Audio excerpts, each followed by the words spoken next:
Webale kubanga okyali ku Redzone TV yonna gy'osinzira okubanga gy'otulabira ky'okola kya mutawaana nnyo gw'atambula naffe atanaba kubanga osubscribinga kkirira nsawula ekigambo subscribe kikwateko kwata kadde ka notification obeere nga tomiisinga nsonga yonna.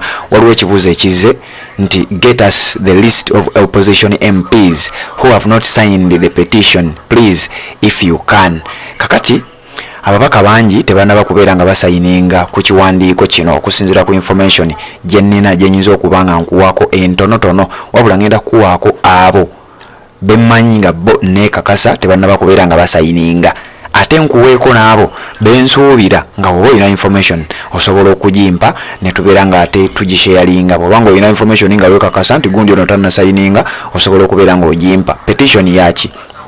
Oluvannyuma lw'ababaka ba commissioners bali abana okuli Mathias Mpuuga, Solomon Sirwanyi, Akampulira n'abalala abeewa ssente eziri mu kawumbi kamu n'obukadde 700 ne beegattirako n'emisaala gya miliyoni 23 ng'eno yali nyongereza. Kati lisiti ey'ababaka abatannaba kubeera nga bateeka ku petition egendereddemu okubeera ng'ebajja mu ofiisi ezo olw'obuli bw'enguzi, nga petition eno yaleetebwa omubaka amanyiddwa nga Theodore Ssekikubo ono ng'akiikirira lw'emiyaga ate nga wa NRM. Kati wuliriza kugambye ngenda kuwa lisiti ey'abo bensuubira benneekakasa.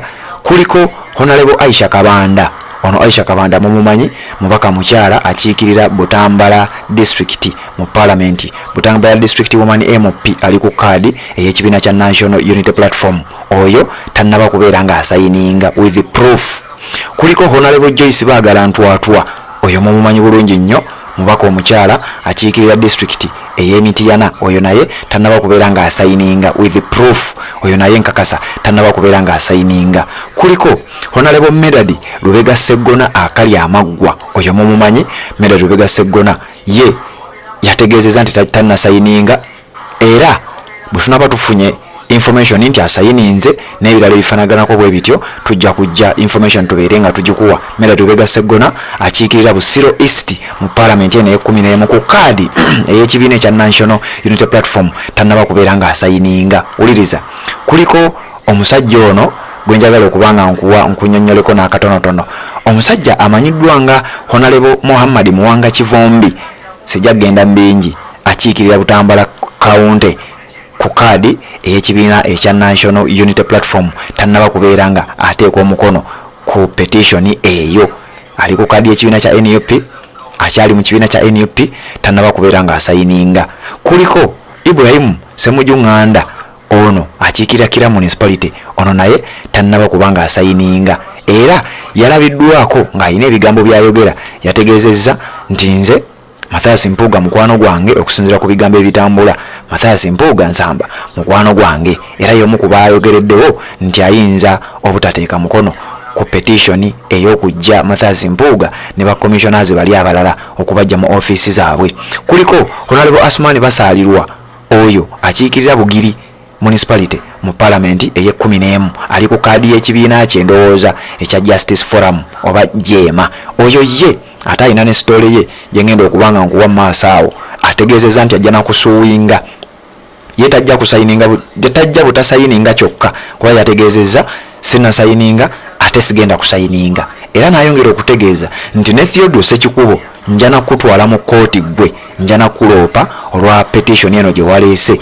Lwaki wagireese n'ebirala byajja okunnyonnyola, kubanga yategeezezza nti ajja nabbasuuwinga, tagenda kusayininga, tannasayininga ate tagenda kusayininga, era n'asuubiza nti ajja nabbaloopa mmwe ba Ssekikubo abaleese petition eno. Kati wuliriza lisiti no njagala kubanga nkuwa. Kaakati abo benkuwadde neekakasa nti tebannasayininga, naye nga ku bano abatannasayininga benneekakasa kuliko Mathias Mpuuga yennyini, oba naye mbadde mwagala asayininge, oyo naye tannasayininga kubanga naye mubaka wa parliament ate agamba akyali wa NUP. Kuliko Honorable Abedi Bwanika, oyo naye tannasayininga, akiikirira Kimanya Kabonera, naye wa NUP era mubaka wa parliament. Kuliko Honorable Juliet Kakande, ono akiikirira abantu ba side eyo, oyo naye tannasayininga. Ngenda bakusomera wano. Kati wuliriza nkugambye benkuwadde neekakasa nti tebannaba kubanga basayininga, wabula waliwo besimanyi era nga nsuubira nti tebannaba kubeera nga basayininga ku kiwandiiko kino. Oli ku Redzone TV, njagala tugende mpola mpola tubeere nga ate tutambula ffenna. Bw'oba tonaba kubanga osubscribinga nyongera okujjukiza nti kkirira wansi awo olaba ekigambo subscribe kikwateko, kwata akade ka notification obeere nga tomissinga nsonga yonna. Uliza Honorable Kazibwe Bashir Mbaziira ono nga mubaka akiikirira Kawempe South, oyo ateekwa okuba nga tannasayininga, bw'aba yasayininze mujja kuŋŋamba oyo omu. Honorable Alozias Mukasa ono nga mubaka wa NUP akiikirira Lubaga South, sinnamulabako nga asayininga naye bw'aba yasayininze mujja kuŋŋamba. Kuliko Honorable Michael Kakembo Mbwate Kamwa ono akiikirira Entebbe Municipality, bw'aba yasayininze mujja kuntegeeza naye nze mmanyi ku list gye nnina ku information gye nnina sijaga list we nagamba list mujja ginsaba. Ku information gye nnina entonotono endaga nti oyo naye tannaba kubeera nga asayininga ku petition eri Honorable Kakembo Michael Mbwate Kamwa. Honorable Sewibula Stephen ono nga wa Lugazi Municipality, ono nno tannaba kubanga alabikako, oba nze sinaba kubanga mulaba, njagala tutegeregane mu nfune bulungi, either tannasayininga oba nze sinaba kubanga mmanya nti tannasayininga. Kuliko Honorable Jimmy Lwanga ono nga akiikirira Njeru Municipality, ono naye tannalabikako kuba asayininze, sinnamulabako nga asayininga, simanyi oba yasayininze. Uliriza Honorable Betty Namboze Bakireke Mukono Municipality, sinnamulabako kuba asayininze, bw'aba yasayininze mujja kuŋŋamba. Honorable Alani Mayanja Sebunya Nakaseke Central, kadi ya NUP, simanyi oba yasayininze nga nze sinnamulaba, mujja kuŋŋamba bwe muba mwamulabeko nga asayininga. Honorable Twaha Kagabo ono nga akiikirira Bukoto South constituency mu parliament ey'11 ku kadi ey'ekibiina kya NUP, oyo tannaba kusayininga. Honorable Juliet Kakande mukugambye Masaka City Woman MP tannasayininga. Mathias Mpuga yennyini Nyendo Mukungwe Masaka City tannasayininga. Abedi Bwanika Kimanya Kabonera Masaka City tannasayininga. Honorable Veronica Nannyondo Namaganda Bokoma Nsimbi Woman MP, oyo ebibye twabikuwadde, oyo ye tannategeerekeka, oba tumubalemu basayininze tumubalemu batannasayininga simanyi, naye nga ku Redison TV Koli nze nkuwa listi naawe weeronderemu. Honorable Namboze Teddy Mpigi Woman MP, ono simanyi oba yasayininze oba tannasayininga. Honorable Hilary Kiyaga alias oba aka Dr. Hildaman ono nga akiikirira Mawokota North simanyi oba yasayininze oba tannasayininga. Bw'aba yasayininze ng'olina information ojja kugimpa, wabula ndi mukuddamu oli eyampadde ekibuuzo kye. Honorable Joyce Bagala Ntwatwa Mwogede Mchana Woman MP tannasayininga. Honorable Masaba Ivan Mbale City Northern Division tannasayininga. Masaba Karim Mbale City Industrial City Division tannaba kubeera nga asayininga. Waliwo ababaka Mwanga Kivumbi Mwogede tannaba kubeera nga asayininga.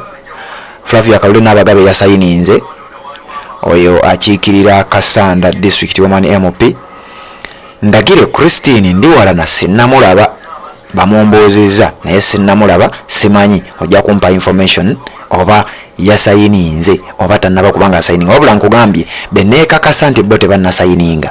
Kuliko Aisha Kabanda Butambala District Woman MP, kuliko Joyce Bagala Ntwatwa Mityana District Woman MP, kuliko Medal Lubega Segona Busiro East MP, kuliko Muwanga Kivumbi Muhammad Butambala County MP, kuliko Honorable Semuju Nganda Kira Municipality, kuliko Honorable Asumani Basalirwa Bugiri, ono yenga yategeezezza tannasayininga era tajja kubeera nga asayininga. Kuliko Honorable Twaha Kagabo oyo tannasayininga era simanyi bibye kugamba beneekakasa. Mu beneekakasa nga ndi konko sure Honorable Juliet Kakande Masaka City Woman MP, Honorable Mathias Mpuga Nyendo Mukungwe, Honorable Abedi Bwanika Kimanya Kabonera, Honorable Veronica Nannyondo nkugambye simutegedde kubanga yataddeyo omukono oluvannyuma n'agujjayo. Ndi ku kibuuzo ekyambuuziddwa omugoberezi wa foomu. Ekibuuzo kiikyo, get us the list of opposition MPs who have not signed the petition please if you can. Nkuwaddeko information gyensobola.